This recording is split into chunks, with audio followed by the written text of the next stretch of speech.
지혜를 습득하라, 그런 주제로 말씀을 전하겠습니다. 사람이 살면서 항상 마음이 기쁘고 즐거워서 자주 웃고 크게 웃으면 심신이 건강해진다는 것을 심리학자나 인체과학자들이 밝혀준 지가 벌써 오래됐습니다. 사람이 웃을 때 뇌에 공급되는 그 산소량이 평소보다 3, 4배 많아져서 뇌 기능이 활발해지면서 우울증도 떠나고 불면증도 사라진다는 이야기를 했습니다. 그러나 반대로 사람이 심한 스트레스나 너무 피곤해 지쳐서 단잠을 자지 못하게 되면 몸에서 독성 물질인 베타 아밀로이드라고 하는 것이 나와서 뇌에 쌓이고 쌓이면 알츠하이머성 치매가 발병할 수 있고, 계속 우울증에 시달리면 기억력을 관장하는 뇌의 해마가 위축돼서 치매가 속히 온다는 뇌과학자들의 이야기입니다. 최근 의학계가 발견한 몸에서 생성되는 호르몬 중에 엔돌핀이라는 것이 있는데, 이 엔돌핀이 나오면 몸의 통증을 완화시켜 준다는 것도 이야기하고 있고, 또 최근에는 이 엔돌핀보다 4,000배가 높은 그런 다이돌핀이라는 물질이 발견됐는데, 이것은 어떤 그 진리를 깨닫고 환희에 빠지거나 신선한 충격, 너무 기뻐서 감격에 울 때 그의 몸에서 나오는데, 이것이 암병을 치료할 수도 있다는 이야기가 나옵니다. 그런데 진리를 깨닫게 하는 것은 성령의 감동이고, 또 하나님이 지혜를 열어주셔야만 말씀이 이해가 됩니다. 그래서 신앙생활 하는 데서 가장 귀한 것이 뭐냐? 그것은 지혜입니다. 지혜. 잠언서 4장 7절 상반절을 한번 볼까요? 지혜가 제일이니 지혜를 얻어라. 얻으라는 것은 그것을 습득하라, 익혀서 자기 것이 되게 하라는 것이죠. 성경 말씀을 가리켜 지혜의 말씀, 그 다음이 지식의 말씀, 이렇게 나와 있어요. 말씀은 말씀인데 지혜가 제일이라는 것이죠. 지혜가 뭐냐? 히브리 말로 호크마라고 하는데, 호크마, 지혜를 하나님의 관점에서 보고 듣고 말하고 행동하다. 하나님의 관점에서. 이게 정확한 지혜예요. 그러니까 일반 지혜는 경험에서 얻지만, 하나님을 아는 지혜, 인생이 어떻게 살아야 하는 지혜는 하나님의 입장에서 생각하고 하나님의 입장에서 일을 하는 것을 최고의 지혜라고 하는 겁니다. 아멘. 그래서 이 진리를 아는 것은 머리가 영통해서 하는 게 아니고 성령의 감동이 있을 때만 알 수 있어요. 고린도전서 2장 10절 이하로 확인해 봅니다. 같이요. 오직 하나님이 성령으로 이것을 우리에게 보이셨으니 성령은 모든 것 곧 하나님의 깊은 것까지도 통달하시느니라. 아멘. 인간은 태어나면서부터 1,400억 개의 뇌세포를 갖고 있답니다. 그 1,400억 개의 뇌세포를 크게 세 영역으로 나누는데, 그것이 우뇌, 좌뇌, 간뇌 이렇게 나눈다는 것이죠. 우뇌가 하는 일은 뭐냐? 이것은 사진을 찍어 저장하는 기능이다. 눈으로 보고 찰카닥, 귀로 듣고 찰카닥, 코로 냄새 맡고 혀로 맛을 보고 손으로 만져서 촉각, 이런 것들이 정보를 수집해 가지고 어느 그 우뇌 속에다 저장을 한다는 거죠. 그리고 좌뇌는 뭔가를 이해를 하고, 이해가 되니까 또 생각을 하고, 이해가 되고 생각하는 자기 감정을 소리말이나 글말로 표현하는 일을 좌뇌가 한다는 겁니다. 그리고 간뇌는 뭐냐면 이지력인데, 앞으로 되어질 일을 미리 예견하고 미리 알아진다는 겁니다. 이것은 하나님의 계시적 은혜로만 가능하다는 것이죠. 그래서 이 간뇌의 기능이야말로 사람이 전능하신 하나님을 이해할 수 있다. 그것은 오직 성령의 도우심과 하나님이 주시는 지혜로만 가능하다는 겁니다. 그래서 하나님은 어떤 사람에게 인생 문제 해결을 주는 지혜를 부어주실까? 두 가지 해야 되는데, 하나는 구하라는 겁니다. 지혜를 구하라는 거예요. 여러분, 교회의 사역자들, 아버지들, 어머니들, 선생님들, 지도자는요, 지혜를 항상 구해야 됩니다. 그러면 주세요. 야고보서 1장 5절 이하에 너희 중에 누구든지 지혜가 부족하거든 모든 사람에게 후하게 주시고 꾸짖지 아니하신 하나님께 구하라 그리하면 주시리라. 그리고 두 번째는 나보다 경험 많은 사람들에게 물어야 되고, 세 번째는 성경을 많이 연구를 해야 됩니다. 그러면 성경 속에 답이 있어요. 아멘. 답을 찾을 때 그 기쁨, 바로 이것이구나. 그리고 깨달았을 때 우리 몸속에서 다이돌펜이라는 호르몬이 이렇게 생성이 되면서 그 모든 면역력을 막 강화시키고 질병도 떠나가게 하고 단잠도 자게 한다는 거 아닙니까? 예. 그런데 어렸을 때부터 성경을 많이 암송하고 예배 잘 드리고 기도 많이 하고 부모님의 신앙이 아름다우면 그를 본받아 보려고 이렇게 애를 쓰고 그러는 사람들은요, 역시 이렇게 대를 이어 믿는 그 가문의 그 가족들에게 훌륭한 인재가 많이 나와요. 솔로몬이라고 하는 사람은 어렸을 때부터 부친 다윗의 믿음을 본받았어요. 예배드리기 좋아하고 찬송하기 좋아하고 기도하기 좋아하고 뭐 바치기 좋아하고, 그랬더니 하나님이 지혜가 이렇게 임하니까 그가 잠언을 많이 쓰게 됐어요. 예. 왕상 4장 32절 한번 같이 읽어볼래요? 그가 잠언을 몇 개나 썼어요? 잠언 3000가지를 말하였고 그의 노래는 1005편이며, 이렇게 많은 잠언은 속담, 격언 같아서 이렇게 지혜로운 말들을 모아놓은 것이거든요. 짧은 말 속에 깊은 의미들이 있는 것이 잠언이에요. 그런데 이런 것은 하나님이 지혜를 주심으로 가능하다. 그래서 잠언서의 저자인 솔로몬을 이렇게 소개합니다. 1절입니다. 같이요. 다윗의 아들 이스라엘 왕 솔로몬의 잠언이라. 물론 르무엘이라는 사람도 썼고 훗날 어떤 왕도 편집한 것도 있지만 주로 이 솔로몬이 쓴 잠언이 거의 대부분이에요. 다윗에게는 아들이 여러 명 있었어요. 그래도 솔로몬을 왕을 세운 것은 그가 남달리 하나님을 가까이 하고 지혜가 넘쳤기 때문에 세운 거예요. 우리는 얼마나 교회를 오래 다녔느냐 보다 얼마나 하나님 앞에 더 가까이 살고 있느냐를 묻고 누가 예수님을 더 많이 닮았는가를 물어야 합니다. 그래서 솔로몬이 아버지를 닮아서 바치기 좋아하고 1000번제를 하나님께 드렸는데 하나님께서 꿈에 나타나서 내가 너희에게 무엇을 줄까 하니 그가 지혜를 구하매 그가 구한 지혜와 총명 외에도 다른 것을 덤으로 많이 주셨습니다. 열왕기상 3장 12절 같이요. 내가 내 말대로 하여 네게 지혜롭고 총명한 마음을 주노니 네 앞에도 너와 같은 자가 없었거니와 네 뒤에도 너와 같은 자가 일어남이 없으리라. 여러분, 인류 역사에 솔로몬보다 지혜로운 왕이 없었어요. 여러분, 지혜가 제일이니 우리는 지혜를 구해야 될 줄로 믿습니다. 그러면 이 잠언이라고 하는 것은 지혜서인데 지혜라는 말을 히브리 말로 미셸레라고 그래요. 미셸레.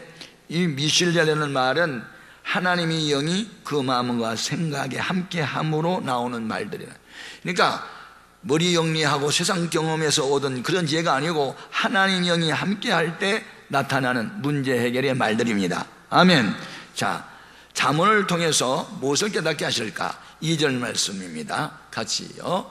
이는 지혜와 훈계를 알게 하며 명철의 말씀을 깨닫게 하며, 이 세 가지죠. 첫째, 지혜를 깨닫는다. 네. 지혜는 히브리 말이 호쿠마라 그러는데, 호쿠마, 무슨 일을 할 때 하나님 편에서 신중히 생각하고 그래서 실수함이 없게 하는 것을 호쿠마, 지혜라 한다는 것이죠. 그리고 훈계는 훈계를 받으라 그랬는데, 이 훈계는 다시는 그런 일을 하지 못하도록 가르치는 것인데, 그 훈계 속에는 세 가지가 있어요. 징계하다, 책망하다, 경고하다. 징계는 허물이나 잘못이 드러났을 때 그것을 꾸짖는 거고, 책망도 잘못을 지적해서 꾸짖는 거고, 경고는 조심하도록 미리 주의 주는 것이 경고입니다. 그래서 이 지혜로운 자는 훈계를 받습니다. 근데 대부분의 사람들은 훈계를 받기 싫어해요. 칭찬만 듣기 원하지 훈계는 싫어합니다. 그러나 지혜를 얻기 위해서는 훈계를 받아들여야 될 줄로 믿습니다. 그 훈계를 받아들이게 되면, 훈계를 받을 때는 고통스럽고 슬프고 비참하고 아프지만 훈계를 보약처럼 받아들이면 결국은 그것이 우리를 지혜롭게 하는 줄로 믿습니다. 자, 오늘 3절 말씀에 같이 한번 읽어볼래요? 지혜롭게, 공의롭게, 정의롭게, 정직하게 행할 일에 대하여 훈계를 받게 하며 그랬거든요. 그러니까 이런 지혜로운 일, 공의로운 일, 공평한 일, 정의로운 일, 의로운 일, 정직하게 행한 일, 모든 것은 훈계를 자꾸 받아들이는 사람에게 오는 거예요. 여기에서 명철이라고 했는데, 명철은 통찰력입니다. 통찰력. 전체를 보는 눈. 선이 뭐고 악이 뭐냐, 무엇이 거짓이고 무엇이 참이냐, 이것을 우리가 여기에서 말하는 명철이라고 그러는 거예요. 그러니까 명철해야만 분별력이 오는 거다. 하나님이 기뻐한 것이 뭐고 마귀가 좋아한 것은 뭘까? 그것을 이렇게 분별하는 것을 명철이라고 그랬다 하는 겁니다.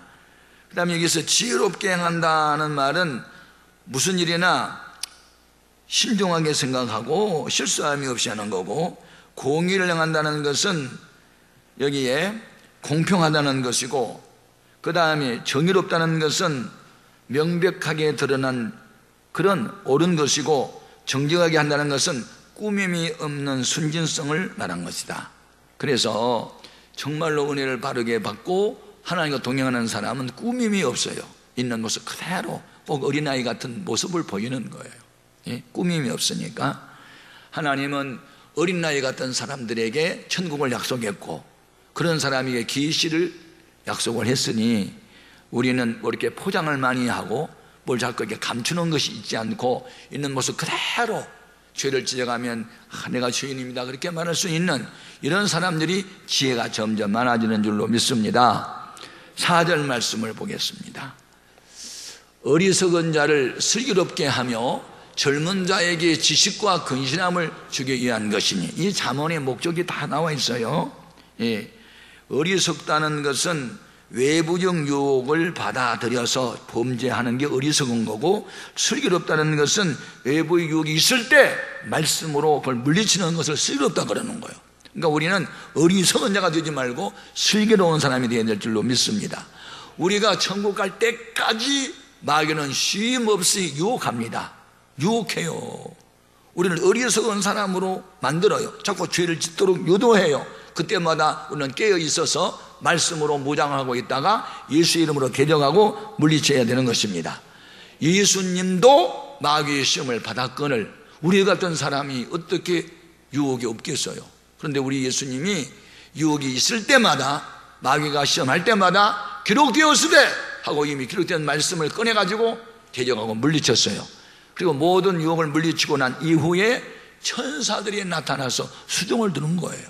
그러니까 십자가가 있어야 부활도 있고 시험을 물리쳐야 복도 오는 거예요. 마태복음 4장 10절 이하로 같이 볼까요? 이에 예수께서 말씀하시되 사탄아 물러가라, 기록되었으되 너희 하나님께 경배하고 다만 그를 섬겨라 하였느니라. 신명기 8장에 기록되었으되 사람이 떡으로만 사는 것이 아니요 하나님의 입에서 나오는 모든 말씀으로 살아야 된다고 하였다. 기록되었으되 하고 말씀의 칼을 뽑아가지고 대적을 했단 말입니다. 그리고 물리쳤더니 천사들이 와가지고 심부름을 했더라. 천사는 하나님이 부리는 영으로서 우리를 도와주기 위해서 보낸 자입니다. 여러분 평생 인생을 살 때 힘들고 어려울 때 하나님의 천사를 보내서 돕는 역사가 있기를 바랍니다. 항상 우리가 깨어 있어서 무장을 해야 됩니다. 우리가 영적 전쟁에서 싸워 이기기 위해서는 두 가지 무기를 갖춰야 돼요. 하나는 방어용, 하나는 공격용. 방어만 해서는 못 이겨요. 방어용이 뭘까요? 그것은 구원의 투구. 투구는 방어하는 거예요. 흉배, 방탄조끼, 띠, 그 다음에 신발, 방패, 이런 것은 전부 방어용이에요. 그런데 방어만 해서 못 이기니까 공격하기 위해서는 성령의 검, 곧 하나님의 말씀을 가지라는 거예요. 에베소서 6장 10절 이하를 계속 한번 읽어봐요. 끝으로 너희가 주 안에서와 그 힘의 능력으로 강건하여지고 마귀의 간계를 능히 대적하기 위하여 하나님의 전신갑주를 입으라. 우리의 씨름은 혈과 육을 상대하는 것이 아니요 통치자들과 권세들과 이 어둠의 세상 주관자들과 하늘에 있는 악의 영들을 상대함이라. 그러므로 하나님의 전신갑주를 취하라. 이는 악한 날에 너희가 능히 대적하고 모든 일을 행한 후에 서기 위함이라. 그런즉 서서 진리의 허리띠를 띠고 의의 호심경을 붙이고 편안의 복음에 준비한 것으로 신을 신고 모든 것 위에 믿음의 방패를 가지고 이로써 능히 악한 자의 모든 분하사를 소멸하고 구원의 도구와 성령의 검 곧 하나님의 말씀을 가져라. 총이 아무리 성능이 좋아도 총알이 없으면 적을 대항하여 이길 수 없어요. 여러분이 심성이 아무리 고와도 도덕적으로 윤리적으로 흠이 없어도 마귀의 욕을 이기기 위해서는 옛날에는 검이었지만 지금은 뭐 로켓이나 뭐 폭탄이나 원자폭탄 이런 거겠지. 그것이 있어야 되는 것처럼 하나님 말씀을 가져야 되는 거예요. 그게 바로 지혜의 말씀이고 지식의 말씀이에요. 그래서 여기에서 하나님의 지혜로운 말씀을 자꾸 듣고 가슴에 새기면 학식을 더할 것이요 그랬는데, 여기에서 학식이라는 것은 그냥 배워가지고 안다는 지식이 아니고 경험적으로 안다는 뜻이에요. 그래서 내 손으로 잡아 쥐다, 내가 취했다. 히브리 말로 하면 레카흐라는 말인데 이것은 경험적 지식을 말하는 거예요. 오늘날 성경을 아는 사람이 많이 있는데 하나님을 경험하는 사람이 없다. 그것을 현대판 바리새인이라고 그래요. 성경은 줄줄줄 암송하는데 그 말씀이 자기 것이 아니에요. 머리에는 있는데 가슴에 없어. 그러니까 능력이 없는 거거든. 오늘 우리는 지식적으로 성경을 아는 것이 아니라 그 말씀이 내가 경험적으로 알 때, 예를 들어서 내가 기도를 했더니 응답을 주셨다. 병들었는데 병든 자를 구원한다는 말씀을 붙잡고 기도했더니 주님이 고쳐주셨다. 그 경험은 살아있는 지식이 되는 거예요. 이런 은혜가 여러분에게 있기를 바랍니다. 그래서 예수 믿는 것은 받은 증거 많도다. 이게 남의 이야기가 아니고 내 이야기가 되어야 한다는 것이죠. 그 다음에 명철이 있는 사람에게 더 주시는 것이 지략을 준다 했는데, 여기서 지략이라고 하는 것은, 여기 명철은 식별하는 거고 여기 지략은 해결 대책에 능수능란하다. 이 지략가, 그 사람이 딱 어떤 문제기를 해서 나타나면 그 사람의 머릿속에서 마음속에서 나오는 말대로 하면 된다. 그것을 지략이라고 그래요. 그러니까 용장이 있고 지장이 있는 거예요. 용맹도 중요하지만 이 지혜가 더 우선이 중요한 것인데, 그래서 이 지략을 하나님이 주시는데, 예를 들면 선장이 거센 광풍의 때에 배를 잘 조정을 해가지고 목적지에 잘 도달하게 해서 한 사람도 해를 입지 않도록 했다. 그것을 지략이라고 그러는 거예요. 어리석은 인생들은 선장만 살고 남을 죽이는 거고, 그래서 오늘 우리 지도자 되신 분들은 하나님으로부터 지혜와 함께 지략을 얻어야 되고 총명도 얻어야 되고 명철도 얻어야 되고, 아멘. 이것은 세상에서 얻어진 게 아니에요. 탁월한 능력의 소유자, 배의 키를 잡은 자, 문제를 해결할 수 있는 키를 갖고 있는 사람, 그걸 지략가라고 그래요. 이것은 하나님이 주신 거예요. 이 모든 선물은 누구에게 주는가 하면 하나님을 경외하는 사람에게 주겠다는 겁니다. 여러분, 경외는 거룩한 두려움으로 하나님을 섬기는 겁니다. 경외는 내가 하나님이라면 그런 가정을 하고 하나님의 시각으로 문제를 바라보고 하나님의 귀로 들어보고 하나님의 입으로 말을 하는 것, 그것을 하나님을 경외하는 사람만이 할 수 있고, 그래서 하나님의 말씀을 받은 자는 그냥 얼굴을 보지 않습니다. 그냥 하나님 말씀이니까 외치면 그 말씀이 듣는 자 속에서 능력으로 나타나게 되는 줄로 믿습니다. 또 이 잠언을 기록한 목적은 지혜를 얻기 위한 것인데, 이 지혜를 얻어야 오묘한 말씀들까지도 이해가 된다는 겁니다. 6절 말씀을 같이 읽어볼까요? 잠언과 비유와 지혜 있는 자의 말과 그 오묘한 말을 깨달으리라. 여기 비유가 뭐냐면 어떤 현상이나 사물을 직접 설명하지 않고 다른 현상이나 사물에 빗대어 설명하는 것. 예를 들어 말하면 천국은 마치 씨를 뿌리는 농부와 같다. 어떤 씨는 길바닥에 떨어지며 새들이 와서 주워 먹어서 결실을 못 맺고, 어떤 씨는 돌짝밭에 뿌려짐에 처음에는 기쁨으로 신앙생활을 하다가 흙이 얇아 가뭄이 계속되면 말라 죽어서 열매를 못 맺고, 어떤 씨는 가시덤불 속에 떨어짐에 기운에 맡겨서 결실을 못한다. 가시덤불은 이생의 자랑과 재리의 유혹과 쾌락과 같은 것들이다. 그래서 열매가 없다. 그런데 어떤 씨는 좋은 땅에 떨어짐에 백배의 씨를 맺었느니라. 좋은 땅이라는 것은 착한 마음으로 말씀을 받아 인내로 지키는 것이다. 이렇게 비유하는 겁니다. 그래서 하나님의 지혜가 오면 이 지혜의 말씀도 깨닫게 되고, 그 다음에 오묘한 말도 이해가 되리라. 그랬어요. 이 오묘한 말은 인간의 이성과 지성으로는 이해가 안 된다. 어떤 숨겨진 비밀, 수수께끼 그런 뜻인데, 이것도 하나님이 지혜가 오면 알아진다는 겁니다. 바로왕이 꿈을 꿨는데 의미를 몰라요. 그런데 지혜가 임한 요셉이 그걸 해석을 한단 말이죠. 어떤 왕이 꿈을 꾸고 고민했는데 다니엘이 해석해 줬다. 그런데 지혜의 신이 임하니까 그게 가능했다는 거예요. 그래서 이 세상에서 가장 행복한 사람, 가장 위대한 사람, 위대한 승리를 이끌어가고 역사에 주역이 된 사람들은 누구냐면 지혜로운 사람이에요. 지혜로운 사람은 하나님 영이 함께하는 줄로 믿습니다. 그 지혜의 영이 예수님이 임하셨잖아요. 그래서 이사야서 11장 2절에 여호와의 영, 곧 지혜와 명철의 영이며 재능과 모략의 영이며 지식과 여호와를 경외하는 영이 그에게 임하셨다. 그 예수님에게 임하셨던 지혜의 영이 우리도 임하게 되면 예수님처럼 우리도 할 일을 하고, 순종할 것은 순종하고, 물리쳐야 할 유혹은 단호히 물리치고, 그래서 주님의 일을 우리가 하게 될 줄로 믿습니다. 그래서 오늘 우리는 날마다 구해야 할 것이 뭐냐? 지혜를 구해야 돼. 지혜. 잠언은 인생을 가장 바르게, 가장 성공적으로 살아가도록 우리에게 주는 구원받은 백성의 생활 지침서가 잠언이에요. 그래서 잠언을 많이 암송하고 그것을 묵상하고 지켜 살 때 지혜도 열리고 우뇌도 잔해도 간뇌도 뇌간도 다 발달을 해가지고 균형 잡힌 그리스도인이 될 수 있다는 겁니다.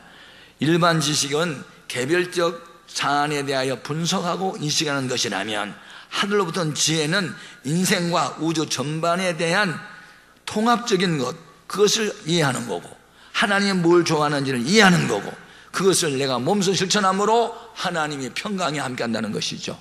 그래서 여러분, 어린아이는 매일 460번을 웃고 건강한 아이는 600번을 웃는데, 건강한 아이는 잠을 자다가도 웃는다고. 그런 아이는 많이 건강하다. 근데 웃음이 없는 아이는, 늘 짜증 부리는 아이는 병이 있다는 거. 마찬가지로 오늘 우리가 늘 기쁘고 즐겁게 살아서 여러분 심신이 건강하고 면역력도 높아지고 다른 사람에게도 항상 부담이 안 되고 용기 주고 힘을 주는 그런 평화의 사도로 살 수 있기를 주님의 이름으로 축복합니다. 기도하십시다.